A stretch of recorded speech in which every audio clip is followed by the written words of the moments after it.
Once upon a time, there was nothing but darkness and water. This was the first stage of creation, and the water was called Noon. From the water of Noon, a bright light appeared. This was the first living being, and his name was Amun-Ra. He was also made of dark matter and dark energy, which are the building blocks of everything. He had the power to change himself and create new things. He was called Khepera, the principle of change. Amun-Ra wanted to have company, so he created two children, Shu and Tefnut. Shu was the air, and Tefnut was the water. They were the first elements of nature. Together, they created the sky and the earth and filled them with stars, planets, and moons. One of these planets was our home, Earth.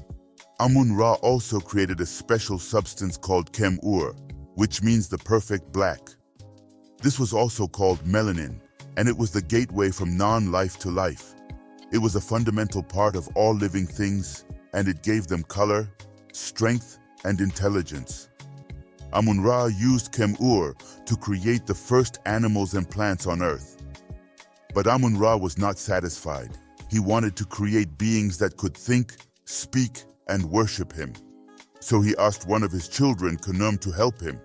Khnum was a god who could shape things with his hands. He took some black soil from the earth and put it on a potter's wheel. He spun the wheel and molded the soil into the shape of a human. He breathed life into it, and the first human was born. He was black, like the soil and the Kem-Ur. Khnum repeated this process and created many more humans. He gave them different features, languages, and cultures. But they were all black and beautiful. These humans were the ancestors of all the people on Earth. They called themselves Kamtiu, which means the black people. They lived in a land called Kemet, which means the black land. They loved Amun-Ra and his children, and they built temples, pyramids, and statues to honor them. They also learned many things from them, such as writing, mathematics, astronomy, medicine, and art.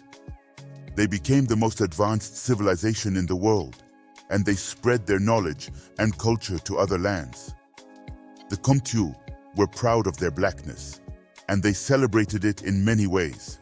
They used different names to refer to themselves and their land, depending on their language and region.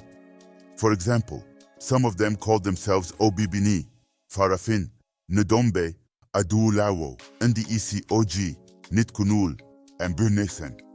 They called their land Abibiman, Farafinna, Nsi Yabandombe, Ile Adulawo, Alandi Isioji, Rayu Nitkunul, or Cha Burnesen.